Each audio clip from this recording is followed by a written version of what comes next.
Oke, selamat sore kawan-kawan semua. Sore ini sesuai dengan jadwal kita bakal live Instagram dengan Pak Mario Andra Martik selaku staf khusus Bupati Lahat bidang pariwisata dan ekonomi kreatif. Kita bakal ngobrol tentang pariwisata pengaruh COVID-19 terhadap pariwisata di Kabupaten Lahat. Mungkin ini kita sudah bergabung dengan Pak Mario. Gimana Pak Mario? Kabar baik, alhamdulillah. Gimana Pak? Asik nggak nyalain ini sebagai staf khusus pariwisata ini Pak? Asik, dan walaupun situasi COVID-19 kita nggak bisa kemana-mana, tapi kita tetap aktivitas dengan dunia pariwisata dan ekonomi kreatif, ya, dengan banyak memposting daya tarik wisata, khususnya yang ada di Lahat. Ya, kalau dari sisi pariwisata ini, kalau menurut Pak Mario, gimana Pak wisata di Kabupaten Lahat dan Kabupaten Lahat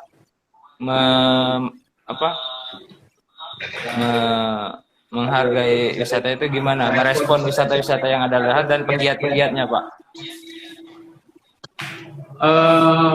Sebenarnya tahun 2020 ini sebenarnya rencana kita, bahkan pariwisata itu makin melonjak, ya, harapan kita seperti itu, ya, apalagi di awal tahun kemarin kita sudah membentuk beberapa Podarwis, bahkan satu Podarwis itu sudah dikukuhkan atau dilantik oleh Pak Bupati. Nah, rencana awal kita hampir setiap bulan itu ada membentuk Podarwis. Ya, atau kelompok sadar wisata di setiap desa yang ada. Oh iya, kemarin tahu kita Pak. Aku tahu salah satunya yang di Jarai mungkin. Ya. Nah, itu di Jarai sudah keluar SK-nya. Sudah keluar Pak. Sudah keluar SK-nya. Tapi ketika mau kita upayakan untuk dilantik, ya, terkendala dengan keadaan.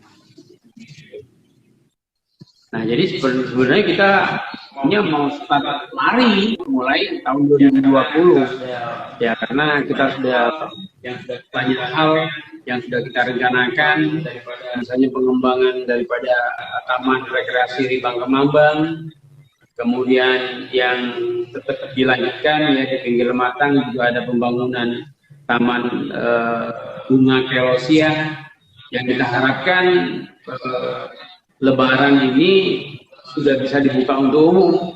Nah, tapi nggak tahu nih bagaimana, apakah bisa atau enggak dengan kondisi seperti ini.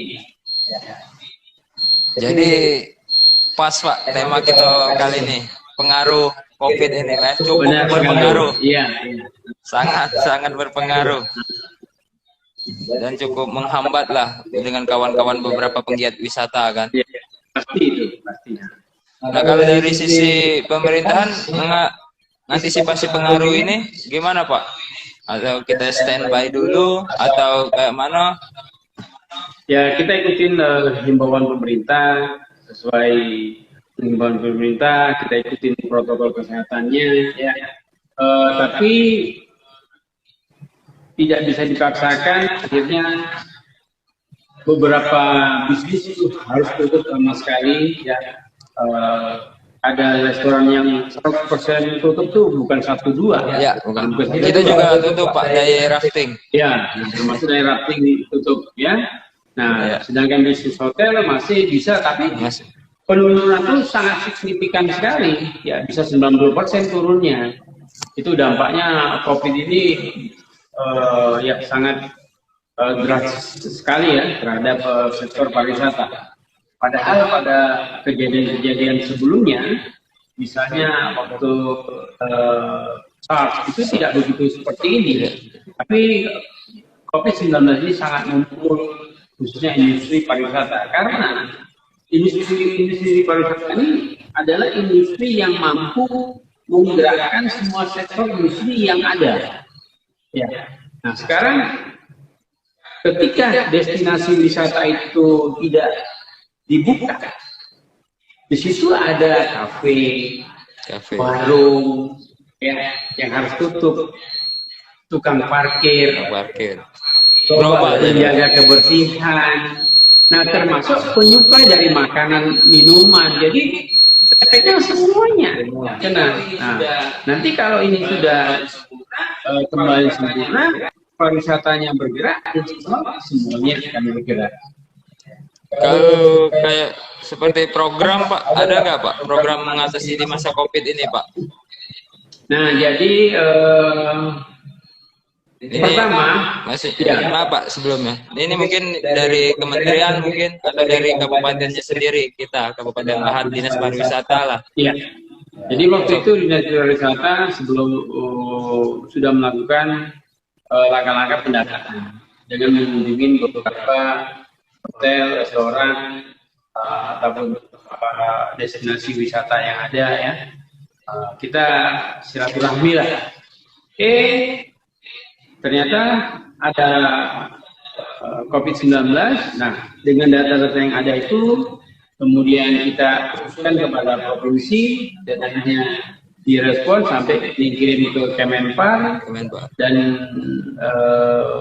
data-data kita kirim, dan insya Allah nanti ada bantuan perhatian dari pemerintah terhadap pekerja pariwisata, baik itu hotel, restoran, maupun pemilik destinasi wisata seperti air terjun maupun taman dan lain sebagainya. Ada, ya, perhatian pemerintah ada. Dari kemarin kan dari pariwisata Pak Mario sempat mendata nih beberapa, mungkin kalau hotel kita cukup terdata lah Pak di sini. Kalau untuk penggiat atau potensi pelaku wisatanya sendiri Pak, kira-kira apa aja Pak di Lahat ini yang sudah masuk datanya Pak Mario?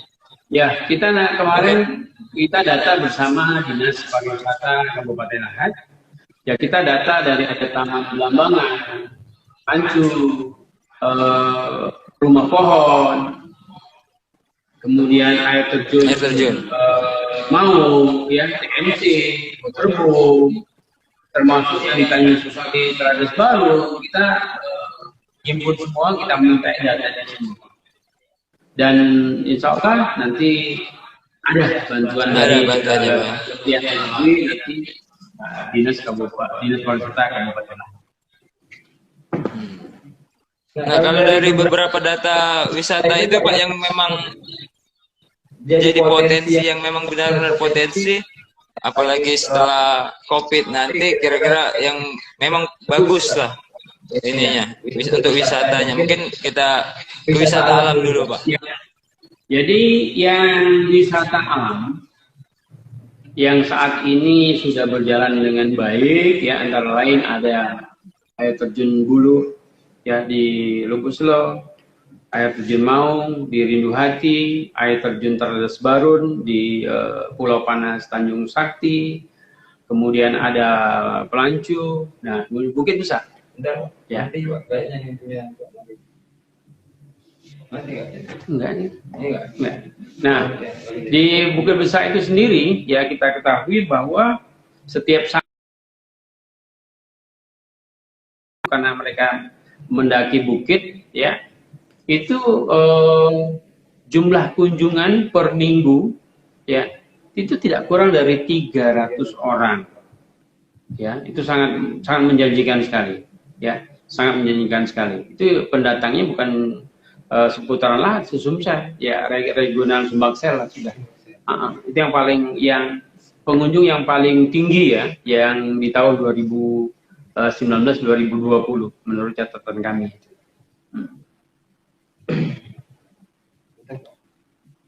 Ini enggak apa ini akunya Pak Mario.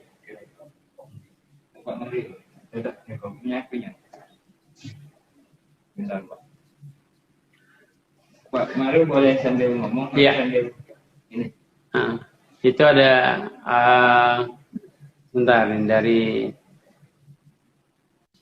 dari Januari ya. Lahat bisa menjadi the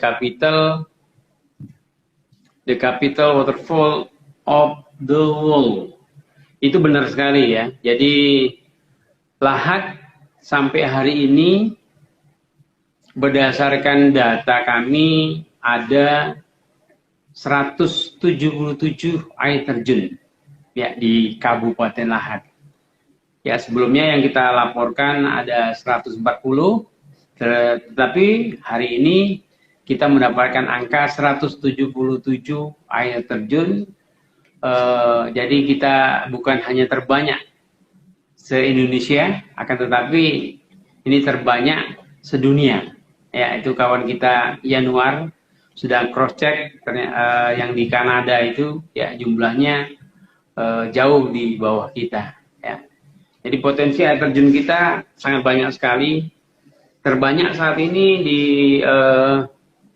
Kecamatan Pulau Pinang itu ada 31 air terjun. Ya. 31 air terjun di Kecamatan Pulau Pinang, dan hampir semua kecamatan itu memiliki atau mempunyai air terjun, termasuk misalnya Kecamatan Lahat ada 3 air terjun. Ya. Kecamatan Lahat Selatan ini ada yang sudah kita ketahui ada 3 air terjun. Di Kecamatan Merapi Barat itu ada 2 air terjun. Semua kecamatan ada. Ya, semua kecamatan ada. Gumai Talang ada. Pulau Pinang banyak. Pagar Gunung, Mula Sebingkai, Mula Ulu, Tanjung Lebat, Kota Agung, Jarai, Tanjung Sakti Bumi, Tanjung Sakti Bumi, hampir semua punya air terjun. Nah, ya. Kekem yang ada Kekem Selatan yang sudah kita data. Jadi kalau yang nggak ada air terjun antara lain Kecamatan Merapi Timur, Kecamatan Kekem Timur, Kekem Tengah, Kekem Barat. Ya hanya 4 kecamatan. Tidak ada yang tidak air terjun. Jadi 20 kecamatan semuanya ada air terjun. Termasuk Kecamatan Lahat. Ini yang menarik sekali. Ya. Secara wisata alam luar biasa Pak. Gitu. Luar biasa. Ya, kita bukan hanya air terjunnya, bukan terbanyak di Indonesia, bahkan seluruh dunia. Itu. Megalit juga kita udah dapat rekor terbanyak se-Indonesia. Ya mungkin juga terbanyak sedunia. Mungkin tambahan juga Pak untuk sungai juga kita punya sungai yang bagus Pak. Kayak di Tanjung Sakti, sungai mana itu? Benar. Mungkin Pak Mario tahu kan, baru dapat informasinya. Ya. Kalau yang di sungai mana saya pernah ngaruh di sana. Pernah. Jadi kalau Pak? Sungai ada Sungai Matang, Sungai Selangis, dan Sungai Mana yang untuk menjeram. Ya. Dan memang diakui Sungai Mana itu sangat menarik sekali. Karena airnya itu konstan, kemudian jernihnya juga konstan, aksesnya juga terpantau dari darat. Iya, bisa dipantau. Sedangkan yang 2 ini ya sering berubah. Ya. Selain itu Pak, apalagi Pak potensi-potensi yang ada di kita Pak? Nah, kita punya potensi untuk di Kota Lahat. Wisata alam buatan lah Pak ya. Yang lebih. Ada namanya wisata buatan. Ya, wisata buatan. Nah, ada namanya Taman Air Matang. Ada Taman Mangcang atau TMC. Ini di Plaza Matang ya. Tunggu tanggal mainnya. Sekarang sedang digarap. Namanya Taman Kelosia Benteng. Lokasi tepat di tepi Matang ya. Nanti ada minimal ada 3 jenis bunga. Kemudian dinding itu kita taruh foto-foto air terjun. Ya, jadi nanti para wisatawan yang tidak bisa mengunjungi air terjun langsung bisa berfoto di beberapa air terjun di Taman Kelosia Benteng. Keren kan? Keren. Nah, jadi berikutnya ada lagi tetap di Kota Lahat, ya. Nanti selain menikmati wisata buatan, juga ada wisata sejarah berupa bangunan-bangunan heritage. ya, atau bangunan-bangunan peninggalan Belanda itu banyak sekali.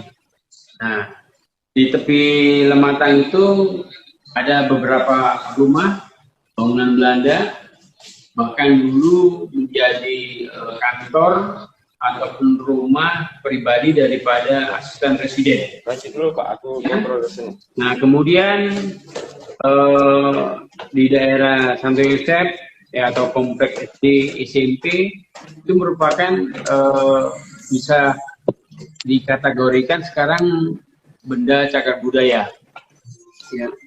Kemudian di daerah yang kita sebut dengan lapangan PJKA itu juga semua bangunan-bangunan heritage, bengkel kereta api, kemudian stasiun kereta api, lalu terowongan. Ya, terowongan itu dibangun pada tahun 1928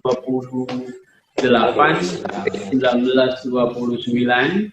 Itu panjangnya 365 meter, merupakan terowongan kereta api terpanjang ke-10 di Indonesia. Ya.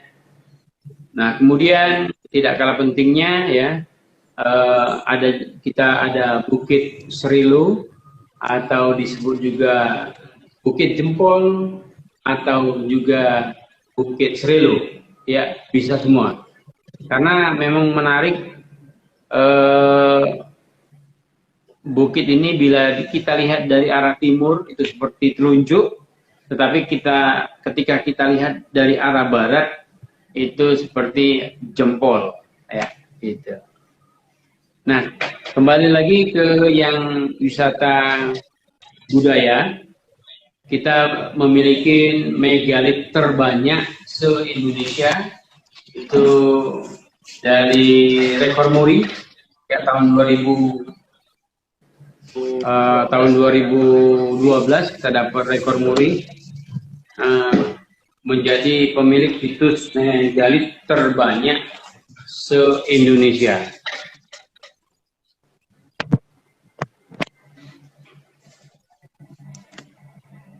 Nah, berapa banyak situs yang ada di Kabupaten Lahat?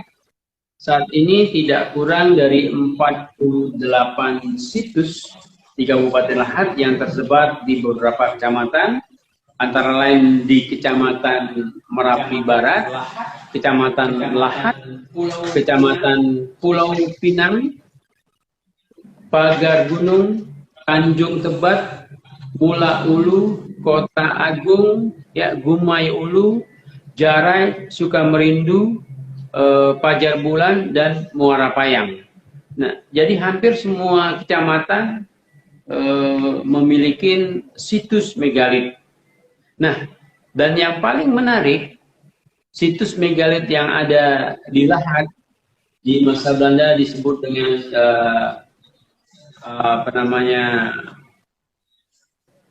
megalit Pasemah, itu mempunyai jenis yang sangat banyak sekali.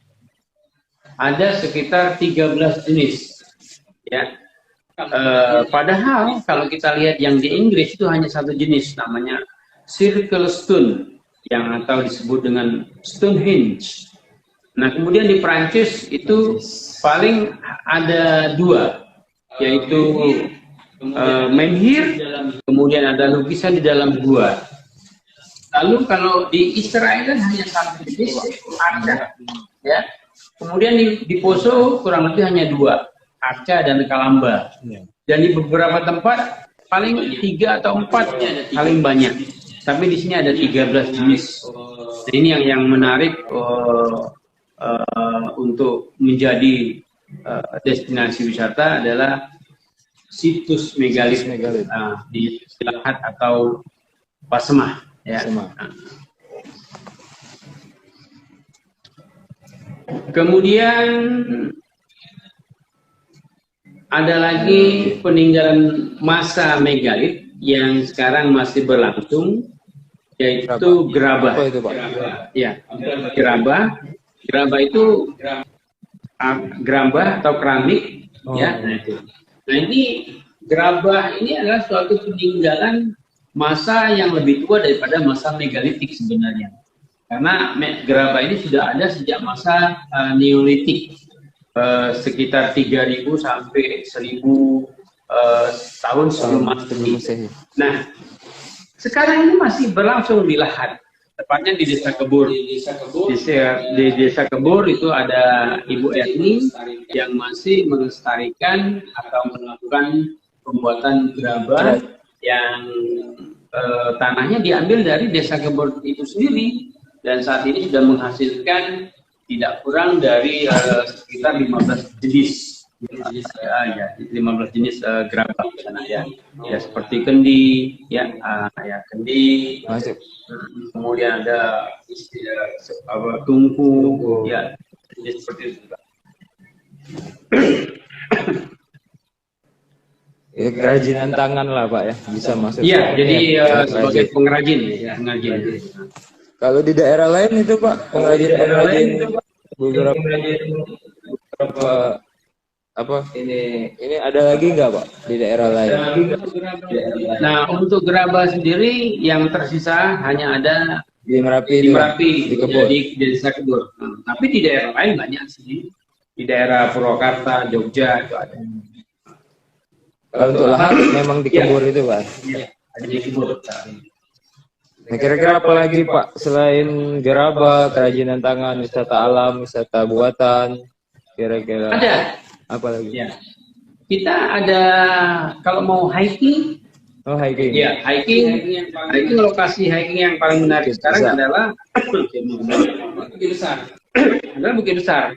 Ya, Bukit Besar itu yang saya sampaikan dalam 1 minggu itu tidak kurang dari 300 orang datang ke sana. Iya, sampai 500 orang. Kemudian ada lagi Bukit Jempol. Kemudian Gunung Dempo. Jangan kira bahwa Gunung Dempo itu punya pagar alam, enggak. Ya, enggak. Jadi Gunung Dempo itu dari sisi timur jalur naik dari pagar alam. Ya, tapi dari sisi utara selatannya itu justru dari wilayah Lahat. Ya. Nah, sekarang sudah dibuka oleh kawan-kawan oleh Pok Darwis Pancar Manis. Jarai itu sudah ada jalur pendakian ke sana. Itu nanti naiknya langsung ke puncak, namanya puncak Merapi. Ya, Merapi Dempo namanya. Nah, jadi bisa nanti kawan-kawan pendaki ya mencoba jalur pendakian ke Gunung Dempo melalui Jarai Lahat. Ya, gitu. Jadi lengkap sekali Lahat ini. Ada wisata airnya, ya.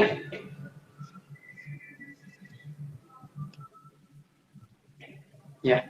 Jadi ada wisata airnya, ada air terjun, ada rafting, ya. Ada wisata trekkingnya, ada wisata hikingnya, ada climbingnya, ya. Kemudian yang kita pernah coba para layang. Ya. Para layang juga bisa dari Bukit Besar, gitu. Terus gua ada, ya ada gua ada di Desa Sukajadi. Nah itu Januar orang Sukajadi itu ada lagi aktif di sini. Nah yang di Desa Sukajadi itu ada namanya Gua Suruman. Nah terus ada lagi gua di Desa Pulau Beringin Kikim Timur. Kalau nggak salah namanya Gua Ilir Bangin. Ada juga guanya. Dia ada. Kemudian di daerah Mualaulu juga ada Gua Suruman. Jadi sangat menarik sekali. Ya, semua ada di kita. Tinggal bagaimana kita mengemas, ya, menjual agar wisata kita ini booming nantinya. Kalau untuk beberapa wisata alam Pak, kita sudah memang tidak diragukan lagi. Benar. Untuk Sumsel mungkin sentral bisa benar sekali. Lahat. Iya. Benar sekali. Mungkin daerah lain juga ada kayak pagar alam, Oku, Selatan. Tapi memang lebih banyak dan lebih menarik. Benar sekali. Kita di sini. Nah, saya prediksi, ya. Nanti setelah COVID ini berakhir, dan kemudian selesainya pembangunan tol, jalan tol dari Indralaya Lahat, insya Allah 2023, katakan paling lambat 2024. Nah, para wisatawan yang datang dari Palembang itu ke Lahat hanya butuh waktu paling lama 2 jam. Nah, nanti kalau dari Palembang jam 7 pagi berangkat sampai Lahat jam 9. Eksplor Lahat, makan siang di Lahat, ya lihat Ismail Matang, Bukit Serelo dan sebagainya. Kembali lagi ke Palembang sebelum maghrib. Ya, nah saya prediksi nanti ya Lahat akan booming dengan wisatanya. Ya. Jadi di sini kawan-kawan penggiat wisata atau pelaku wisata ini harus siap-siap juga. Benar sekali, benar sekali. Ya, jadi sekarang kita menyiapkan diri, semuanya menyiapkan diri ya untuk membangun pariwisata. Dan ingat, pariwisata itu nggak bisa dibangun oleh pemerintah sendiri. Ya, nah itu ada namanya yang sering kita sebut adalah pentahilik. Jadi ada pemerintah, ada pihak swasta, pihak akademi, pihak komunitas atau masyarakat dan media. Jadi 5. Kalau 5 ini bergerak semua, ya insya Allah pariwisata maju. Tapi kalau saling mengandalkan, harus pemerintah, harus masyarakat, nggak bisa. Ya, harusnya 5 masing-masing saling mendukung. Ya, kita lihat yang sudah sukses sekarang. Ya katakan Bali. Apakah semua itu dibangun oleh pemerintah? Tidak. Ya setelah contoh ada satu desa, namanya Desa Penglipuran, di mana desa itu menjadi desa terbersih se-Indonesia, bahkan masuk salah satu desa terbersih di dunia. Itu dari mana? Dari masyarakatnya. Masyarakatnya ingin bersih. Ada aturan tidak boleh masuk ke desa, bawa kendaraan, semua harus jalan kaki, semua harus bersih. Nah, kebersihan desa itu menjadi daya tarik wisata. Nah, tinggal pemerintah yang mendukung. Gitu. Jadi kalau semuanya disiapkan pemerintah, nggak kuat. Nggak kuat. Memang sebenarnya harus dimulai dulu dari kawan-kawan pelaku atau masyarakatnya sendiri, Pak ya. Ya contoh di sini adalah hub plating. Kan itu bangkit bagusnya bukan main, ya. Jadi harus punya semangat bagaimana kita membangun pariwisata. Ya. Bagi kesiapannya Pak, mungkin mengemas paketnya sendiri kita kan Pak. Ya. Terutama mungkin kawan-kawan di sini ini banyak bingung atau gimana cara kita mengemas ini kan. Iya. Ya, itu paling penting. Jadi kemasan atau packaging itu paling penting. Kemudian saya pernah buat satu kalimat, the success of product depend on the power of promotion. Jadi sukses dari sebuah produk itu tergantung dengan kekuatan promosi. Nah, jadi bagaimana bagusnya sebuah objek wisata, destinasi wisata, kalau tidak ada promosi ya jangan harap kita pendatang banyak datang. Enggak, promosi dulu. Orang nggak tahu, promosi dulu. Nah, promosi ini macam-macam, ya, macam-macam. Bisa lewat media, tapi bisa juga lewat produk.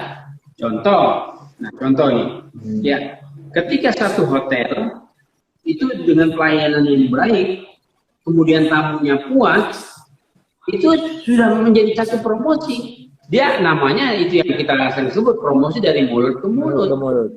Ya. Ada restoran, makanannya enak sekali, kemudian pelayanannya enak sekali, tempatnya enak sekali. Nah, 3 hal itu menjadi promosi. Ya, secara tidak langsung dipromosikan oleh pelanggannya tadi. Makanya, jangan salah pelayanan itu sangat penting. Ya. Servis itu sangat penting. Tapi bisa jadi juga Pak bumerang Pak, kayak mulut ke mulut tadi kalau kita Iya, mengelolanya tidak iya. baik, Pak. Tidak bagus. Benar. Jadi kalau pengelolaannya nggak bagus ya, Cepat juga dari cepat mulut ke juga mulut tadi, Pak. dari mulut ke mulut. Makanya tadi saya bilang bahwa promosi itu tidak harus di koran, di TV, enggak.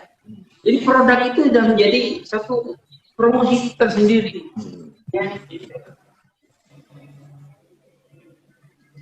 Nah, ini mungkin ada lagi Pak. Ini mungkin tadi sudah Januar bertanya Pak, untuk menjadi ibu kota pemerintah harus komitmen dan menggandeng investor. Nah, kalau tanggapan Pak Mario gimana Pak? Untuk masalah investor yang ditanya oleh Januar ini Pak. Kalau saat ini masih susah kita karena kalau investor hitung-hitungannya adalah investasi.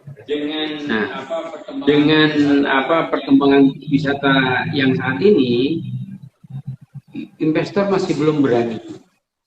Ya. Makanya saya mengajak tadi 5 komponen tadi, ya misalnya sekarang ini, ya, ada hotel, ya, kemudian ada penggiat-penggiat, ada daya tarik wisata. Nah ini kita bisa jalan bareng dulu deh. Ya contohnya yang dilakukan lahar rafting. Lahar rafting kerjasama dengan hotel buat paketnya, orang berdatangan, akhirnya rafting bareng, ya raftingnya maju. Kan begitu maksudnya. Nah ini kan belum campur tangan investor, belum campur tangan dari pemerintah, tapi bisa maju. Nah, gitu loh. Ya. Nah, jadi, pemerintah di sini asalkan mendukung ekosistemnya dulu, regulasinya dulu itu paling penting itu. Jadi, karena begini, kalau kita selalu berharap dengan bantuan dari pemerintah, selalu kita mengandalkan investor, ya, kita nggak pernah bisa maju. Ya, kita nggak bisa maju. Jadi, kita harus mulai segalanya dari yang kecil-kecil tadi. Jadi untuk investor itu masih susah Pak ya kalau seperti itu ya, kami sudah pernah ya berbicara, bahkan waktu itu investor datang ke Lahat membawa orang asing dari Austria, rencana membangun kereta gantung di tepian Lematang, tapi juga masih hitung-hitungannya belum bisa balik. Nah makanya belum bisa. Dulu juga ada yang mau bangun tentang taman seperti di Malang, sudah datang ke sini. Tapi setelah dihitung itu ya investasi lah ya. Apa mungkin dari orangnya atau budayanya atau enggak? Apa Pak? Jadi dari kacamata investor, kalau dia invest sekian itu lama nanti kembali investasinya. Nah, jadi masih seperti itu. Kalau pemerintah dalam hal ini sangat welcome sekali dengan kedatangan investor, dan masyarakat sudah perlahan dan pasti mendukung ini. Salah satu yang menjadi contoh itu di Tanjung Beringin, lokasi pendakian daripada Bukit Besar. Di sana insya Allah dijamin keamanannya, kendaraan semua aman, ketika ada tertinggal apapun tidak akan hilang, ya karena masyarakatnya sudah sangat welcome dengan para wisatawan. Ya karena tadi sudah banyak sekali wisatawan yang datang ke sana yang tidak kurang dari 300 orang per Sabtu Minggu. Jadi masyarakat kita sudah mulai ke arah sana. Sudah mulai ke arah sana. Sudah.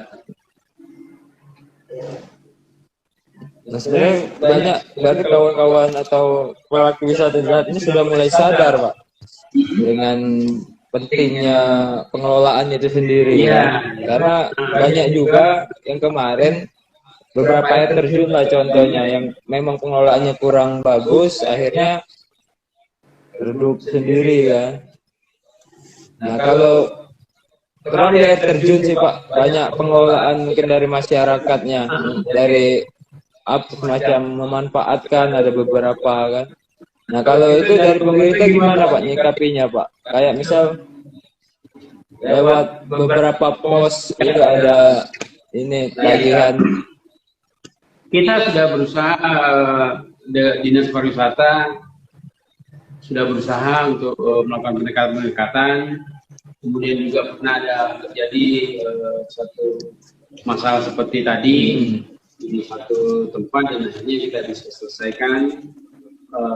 Bahkan akhirnya si pemilik tanah itu mengubahkan lokasi tanahnya menjadi fasilitas untuk air terjun tersebut. Sudah ada, ya beberapa lokasi sudah. Tapi ya belum bisa semuanya dalam satu waktu. Ya karena apalagi ada 140-an air terjun dan semuanya juga belum bisa dikelola. Jangankan kita pemerintah yang mengelola, masyarakat desanya aja belum bisa mengelolanya di tempatnya sendiri. Jadi, tapi perlahan-lahan kita sudah buat satu rencana. Nanti setiap desa yang punya potensi pariwisata itu akan kita bentuk namanya kelompok sadar wisata atau yang disingkat dengan Pokdarwis. Ya. Nah, ini sudah beberapa Pokdarwis sudah terbentuk, ya. Akan tetapi masih ada yang belum bisa dilakukan, masih dalam proses pembentukan, dan yang terpenting adalah progres, ya. Jangan sampai stop. Yang penting progres. Nah, soal hasil itu nanti. Ya, ibarat hidup ini seperti kita naik sepeda. Kita harus ngayung terus. Ya, ngayung terus agar berjalan dan berjalan. Jangan stop. Jangan stop. Iya. Ya. Nah, inilah yang sedang kita lakukan. Ya. Tapi terus terang kita belum bisa nanti ujuk-ujuk, kalau bahasa Jawa ujuk-ujuk tiba-tiba nanti kita langsung seperti Jogja, Bali, belum bisa. Ya. Bali itu dari tahun 65, baru mulai tahun 65. Ya. Jadi kalau kita kan baru berapa? Baru berapa tahun? Ya, baru berapa ini mau bergerak gitu ya. Nah Pak, ini Pak Pokdarwis tadi Pak, atau kelompok sadar wisata tadi Pak. Seberapa penting sih Pak masyarakat itu bentuk Pokdarwis itu, dan keunggulannya apa sih Pak kalau Pokdarwis itu? Ya, jadi kelompok sadar wisata atau Pokdarwis adalah satu kelompok ya di sekitar daya tarik wisata. Daya tarik wisata. Misalnya daya tarik air terjun. Nah, di sekitarnya mereka membentuk kelompok sadar wisata. Ya, nanti ada pengurusnya, ada pembina, penasehat, ketua, wakil ketua, bendahara, sekretaris, dan ada 5 bidang. Itu di-SK-kan dari Dinas Pariwisata atau Kementerian Pak? SK-nya dari Dinas Pariwisata. Dinas Pariwisata. Ya, nanti pelantikan pengukuhan oleh bupati atau kepala dinas yang membidangi kepala. Oke, kalau ada program tentang wisata, mungkin dari Pokdarwis ini bisa lebih cepat ya. Benar sekali, ya, karena dia sudah organisasi. Dan kalau nanti dalam pengembangan daya tarik wisata tadi, itu nanti bisa minta bantuan ke pihak-pihak.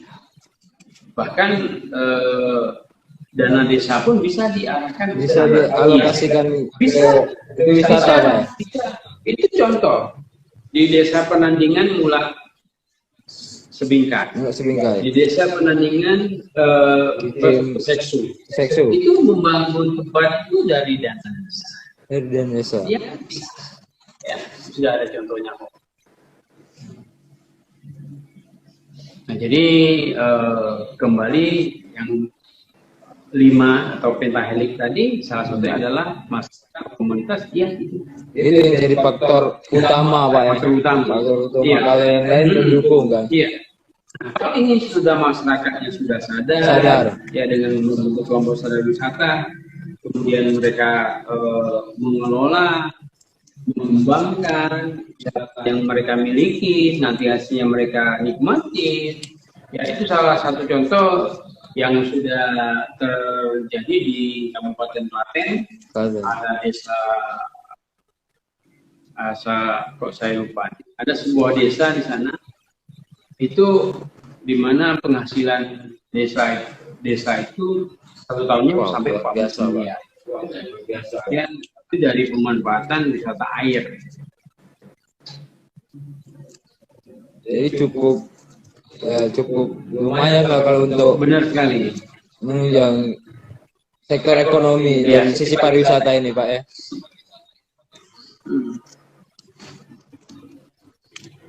Nah, terus ada lagi yang tanya, kita cek dari dulu untuk pembentukan BPMDes.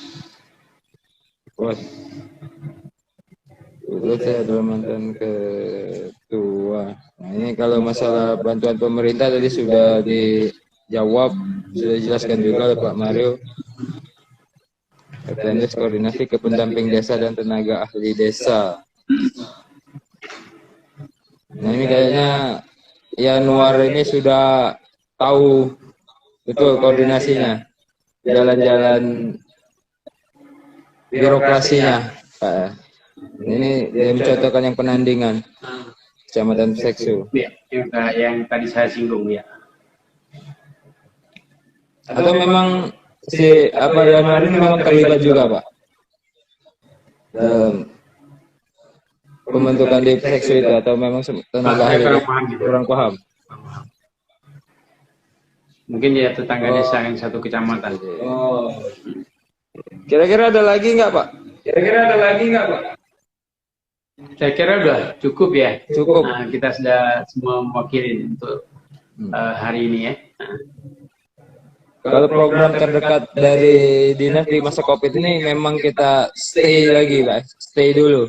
Iya, kita ikutin sesuai dengan protokol kesehatannya, himbauan daripada pemerintah masa COVID ya, kita ikuti dulu. Jadi belum banyak yang bisa kita lakukan ya, kecuali nanti setelah COVID selesai. Nah, mungkin beberapa obrolan ini bisa kita jadikan kesimpulan, mungkin bisa diajuin lah, Pak, untuk jadi program nantinya, Pak, ke Dinas Pariwisata kan, jadi bisa mendukung juga kawan-kawan pelaku wisata. Maksudnya tadi? Mungkin dari obrolan tadi bisa diajuin lah untuk programnya dari Dinas Pariwisata, Pak. Iya, benar-benar. Ya, besok kita coba bicarakan ya. Dinas Pariwisata. Karena kayak di sini kan lumayan nih tanggapan kawan-kawan yang juga nonton juga banyak kan. Ya, semuanya akan menjadi masukan kita bersama demi majunya pariwisata Kabupaten Lahat. Untuk yang kementerian tadi, Pak, mungkin boleh diingatin lagi, Pak, yang bantuan dari kementerian beberapa yang dari Kementerian Pariwisata. Ya, jadi dari Kementerian Pariwisata itu nanti ada bantuan kepada penggiat wisata ini. Penggiat wisata ataupun yang tergabung yang bekerja di bidang kepariwisataan, baik itu hotel, restoran, tempat hiburan, itu nanti insya Allah akan ada bantuan dari kementerian. Mungkin ada kawan-kawan yang bertanya tentang pariwisata di sini sambil kita tunggu, Pak. Kita ngobrol-ngobrol juga santai sambil nunggu waktu berbuka puasa ini, Pak. Banyak kan di sini, tidak terlalu banyak yang tanya, Pak.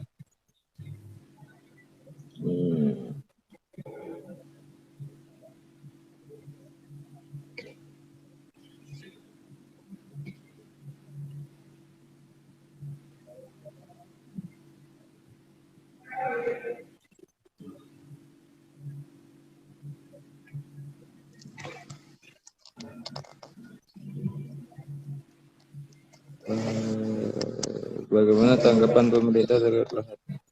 Oh ini Pak, ada satu yang belum dijawab Pak, dari bagaimana tanggapan pemerintah terkait Lahat untuk menjadi ibu kota air terjun dunia tadi Pak? Saya sudah sampaikan Oh, kemungkinan itu akan menjadi program tahun depan. tahun depan itu Pak. Tahun depan, insya Allah. Karena kalau tahun ini mungkin dengan kondisi seperti ini agak susah. Agak susah Pak ya. Di rencana tahun depan kita buat namanya penciptaan rekor air terjun lagi Pak. tahun depan. Kemarin sudah saya bicarakan bersama dengan Dinas Pariwisata. Mudah-mudahan ya. Mudah-mudahan kita doakan kawan-kawan. Rekor 100 berapa tadi Pak? 100 dari data kita sudah ada 177. 77. Nah, dengan by picture itu sudah ada 144. 144 ya. Sudah terkumpul. Itu seluruh Kabupaten Lahat. Kabupaten. Ya. Lumayan.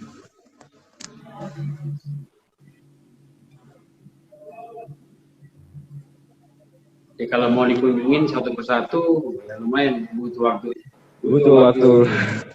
Kalau akses Pak, gimana Pak? Aksesnya Pak dari beberapa relatif ya Pak? Ada yang paling gampang, ada di pinggir jalan langsung melihat ada, pinggir jalan hanya jalan Beberapa 20 menit. meter ada pula yang jauh, ada yang harus mendaki turun, ada juga yang trek, macam-macam. Kalau tantangan yang paling sulit Pak? Banyak. Karena kan memang itu sangat alami dan asli sekali. Paling jauh berapa jam Pak biasanya akses jalan kaki Pak? Ada yang kita pernah jalan 3 jam. 3 jam bolak-balik atau sih? Ada. mau ke lokasi dulu? Ke lokasi 3 jam Pak. Itu daerah mana Pak? Daerah Pagar Gunung. Pagar Gunung. Pernah. Rata-rata sekarang perjalanan 1,5 jam biasanya. Rata-rata. Ya karena air terjun kan di daerah perbukitan, biasanya yang jauh dari pemukiman. Kalau yang paling bagus Pak menurut Pak Mario? Kalau paling bagus air terjun Maung. Ada lagi kecil namanya air terjun dingin itu di Batai juga itu cantik ya. Ada lagi namanya air terjun Ampuh itu di Desa Fajar itu juga cantik.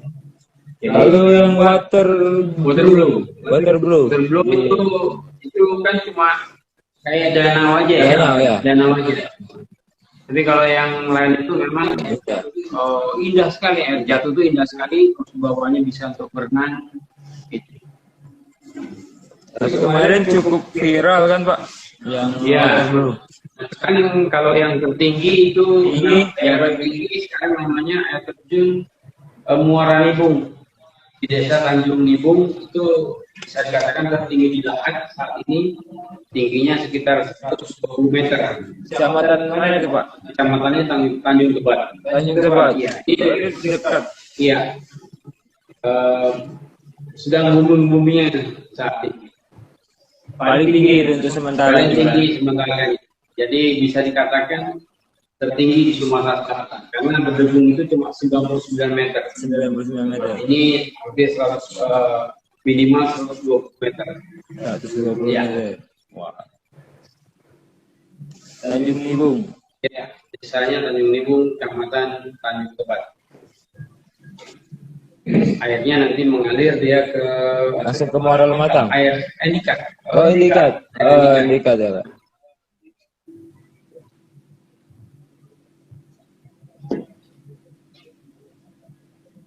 Sudah lumayan Pak kita diskusi. Oke. Ya, jadi kepada kawan-kawan yang mengikuti live IG ini tetap semangat, kita bersama-sama membangun pariwisata Kabupaten Lahat. Ya, karena pemerintah sendiri tidak bisa, masyarakat sendiri tidak bisa, ya semua harus bersatu padu, ya yang sering kita sebut dengan pentahelik pariwisata. Jadi ada 5 komponen untuk bersama-sama bangun pariwisata Kabupaten Lahat menuju Kabupaten Lahat bercahaya. Itu cukup Pak. Nah mungkin kawan-kawan untuk masalah pariwisata kita sudah ngobrol, mungkin itu yang disampaikan poin pentingnya penta wisata tadi, penta helik wisata tadi Pak ya. Semua komponen itu harus bersinergi ya Pak. Mungkin sekian live IG kita sore hari ini. Mungkin kawan-kawan bisa langsung berhubungan dengan Pak Mario atau bertanya ke IG-nya Pak Mario, Mario Andra Matrix, silakan di DM atau di chat di IG, di komen kalau memang ada pertanyaan tentang pariwisata. Ya Pak ya. Dengan senang hati. Ya, mungkin sekian dari kami. Assalamualaikum warahmatullahi wabarakatuh. Waalaikumsalam warahmatullahi wabarakatuh. Selamat berbuka puasa. Siap. Oke Pak, silakan. Kalau bisa disimpan saja Pak. Set and video.